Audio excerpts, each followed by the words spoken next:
জীৱনটো এটা দীৰ্ঘ যাত্ৰা, য'ত সুখ আৰু দুখ দুই একেলগে থাকে।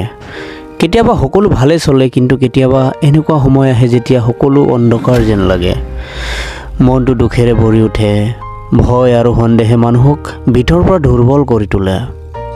এনে সময়ত বহুতে নিজকে হেৰুৱাই পেলায়, কিন্তু সত্যটো হৈছে সেই অন্ধকাৰ সদায় নাথাকে। মানুহৰ ভিতৰত থকা আশা, সাহস আৰু বিশ্বাসেই তেওঁক পুনৰ আগবাঢ়িবলৈ শক্তি দিয়ে। মানুহৰ আটাইতকৈ ডাঙৰ শত্ৰু বাহিৰত নহয়, ভিতৰত থাকে। সেইটো হৈছে সন্দেহ। যেতিয়া মানুহে নিজৰ ওপৰত সন্দেহ কৰে, তেতিয়া তেওঁ নিজেই নিজৰ শক্তিক কম কৰি তোলে। মই নোৱাৰিম, মোৰ দ্বাৰা নহয়, এই ধৰণৰ চিন্তাই ধীৰে ধীৰে মনটো দখল কৰি পেলায়। কিন্তু সেয়া সঁচা নহয়, এইবোৰ মাথো মনৰ ভয়। যেতিয়া মানুহে সেইবোৰ সন্দেহৰ পৰা ওলাই আহি নিজৰ ওপৰত বিশ্বাস ৰাখিবলৈ শিকে বা আৰম্ভ কৰে, তেতিয়াই তেওঁ প্ৰকৃত শক্তি লাভ কৰে। বিশ্বাসেই হৈছে সফলতাৰ প্ৰথম খোজ।